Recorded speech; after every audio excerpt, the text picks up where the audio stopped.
Hi friends, నేను జియో తిరుమయ్యి.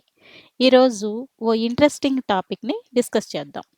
పాలు, పెరుగు, మజ్జిగ వీటిల్లో ఏది బెస్ట్? చిన్నప్పుడు అమ్మ బలమని చెప్పి రోజు పొద్దున్నే పాలు కలిపిచ్చేది. ఇంకాస్త పెద్దయ్యాక గడ్డ పెరుగుతో అన్నం పెట్టేది. ఆ మధ్య ఓ మామ్మగారు పాలు, పెరుగు కంటే మజ్జిగే మేలన్నారు. మరి పాలు, పెరుగు, మజ్జిగ వీటికి పోటీ పెడితే విన్నర్ ఎవరంటారు? పాలు, పెరుగు, మజ్జిగ ఈ మూడు మూడే. దేని ప్రత్యేకత దానిదే. దేని ఉపయోగం దానిదే. ఈ మూడింట్లో విన్నర్ ఎవరో తెలుసుకునే ముందు వేటి ఉపయోగం ఏంటో చూద్దాం. ముందు పాల గురించి చెప్పుకుందాం. పాలల్లో సంపూర్ణ ఆరోగ్యాన్నిచ్చే కాల్షియం, ప్రోటీన్, విటమిన్ డి, ఏ, బితో పాటు పొటాషియం, ఫాస్ఫరస్ లాంటి మినరల్స్ కూడా చాలా ఉన్నాయి. కాల్షియం ఎముకలు, దంతాలకు బలాన్నివ్వడంతో పాటు కండరాల పనితీరును కూడా మెరుగుపరుస్తుంది. పాలల్లో 2 రకాలైన ప్రోటీన్లుంటాయి. అవి వే, కేజిన్. ఇవి మజిల్ డ్యామేజ్‌ని తగ్గించి ఎదుగుదలకు హెల్ప్ చేస్తాయి. పాలల్లో ఉండే డి విటమిన్ మన శరీరం కాల్షియాన్ని అబ్జర్వ్ చేసుకోవడానికి హెల్ప్ చేస్తుంది. ఏ విటమిన్ కంటి చూపుని, రోగనిరోధక శక్తిని పెంచుతుంది. బి విటమిన్ మన మెటబాలిజాన్ని మెరుగుపరుస్తుంది. వీటన్నిటితో పాటు పాలల్లో లాక్టోజ్ అనే తీపి పదార్థం కూడా ఉంటుంది. దీన్నే మిల్క్ షుగర్ అని కూడా పిలుస్తుంటారు. ఇక పెరుగు గురించి చెప్పుకుందాం.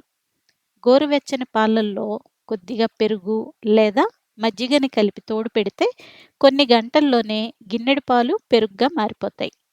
దీన్నే ఫెర్మెంట్ చేయడం లేదా పులియబెట్టడం అంటారు. ఇలా తోడుబెట్టిన పెరుగులో పాలల్లోని లాక్టోజ్ లాక్టిక్ యాసిడ్‌గా మారి పెరుగుకి చిక్కదనాన్ని, పుల్లటి టేస్ట్‌ని ఇస్తుంది. అలాగే ప్రోబయోటిక్స్ కూడా ఎక్కువ మోతాదులో ఉంటాయి. అవి మన ప్రేగుల్లోని హెల్తీ బ్యాక్టీరియాని బ్యాలెన్స్ చేసి జీర్ణక్రియని మెరుగుపరుస్తాయి. రోగనిరోధక శక్తిని కూడా పెంచుతాయి. పాలల్లో లాగానే పెరుగులో కూడా ప్రోటీన్, కాల్షియం, వైటమిన్లు, మినరల్స్ ఎక్కువగా ఉంటాయి. అయితే మనం వాడే పాలు, తోడుబెట్టే విధానాన్ని బట్టి ఈ ప్రోబయోటిక్స్ మోతాదులో తేడా ఉంటుంది. పెరుగుని డ్రెస్సింగ్స్, స్మూతీ, రైతాలతో పాటు వివిధ రకాల కూరలు, పచ్చళ్ళు, దోసల తయారీలో కూడా వాడుతుంటారు. ఇక మూడవది మజ్జిగ. పెరుగు, మజ్జిగ ఈ రెండిట్లోనూ ఒకేలాంటి న్యూట్రియంట్స్ ఉంటాయి. పెరుగుని నీళ్లతో కలిపి చిలికినప్పుడు మజ్జిగ తయారవుతుంది. అప్పుడే పెరుగులో ఉండే ఫ్యాట్ అంటే వెన్న పైకి తేలుతుంది. దీన్ని నెయ్యి తయారు చేయడానికి వాడతారు. మజ్జిగలో నుండి వెన్న తీసేస్తాం కాబట్టి క్యాలరీలు, ఫ్యాట్ తక్కువగా ఉంటాయి. అందువల్ల వెయిట్ లాస్ అవ్వాలనుకునే వాళ్ళు భేషుగ్గా మజ్జిగ తీసుకోవచ్చు. ఇక మజ్జిగలో ఉండే ప్రోబయాటిక్స్ గ్యాస్ట్రో ఇంటెస్టైనల్ ఇష్యూస్ అంటే బ్లోటింగ్, గ్యాస్, అజీర్ణం లాంటి సమస్యల్ని తగ్గిస్తాయి.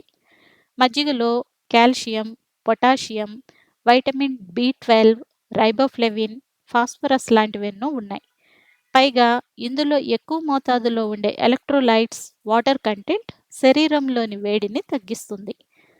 అందుకే ఎక్కువ ఫిజికల్ ఎక్సర్సైజ్ చేసిన తర్వాత గానీ, అనారోగ్యంతో ఉన్నప్పుడు ఓ గ్లాసుడు మజ్జిగ తాగితే చాలా శక్తి పుంజుకున్నట్లుగా అనిపిస్తుంది.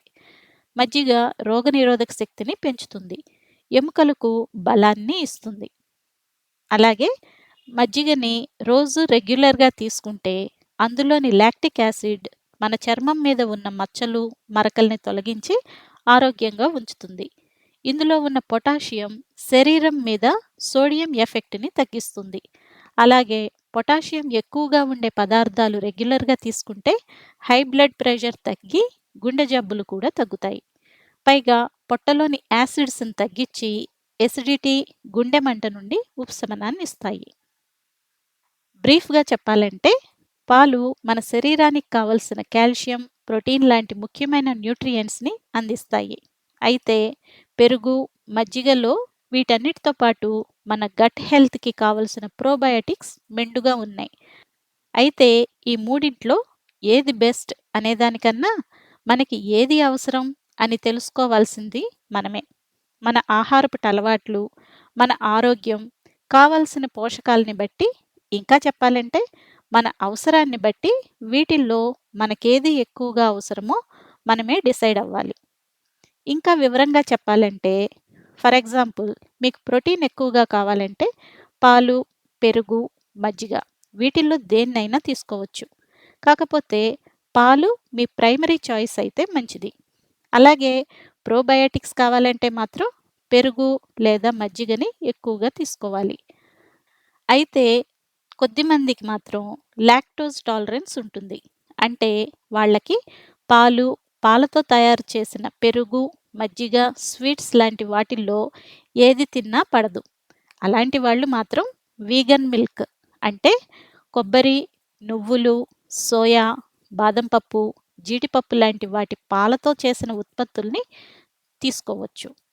పాలు, పాలేతర అంటే డైరీ, నాన్ డైరీ ప్రొడక్ట్స్ ఏవి తీసుకున్నా కూడా మనకు కావలసిన పోషకాలన్నీ దొరుకుతాయి. ఇదండి ఇవాల్టి టాపిక్. ఈ వివరణ మీకు నచ్చిందా? అయితే ఈ వీడియోని లైక్ చేయండి, షేర్ చేయండి. మీ అభిప్రాయాలను మాకు కామెంట్స్ రూపంలో తెలియచేయండి. మరో మంచి టాపిక్‌తో మళ్ళీ కలుద్దాం. సెలవు.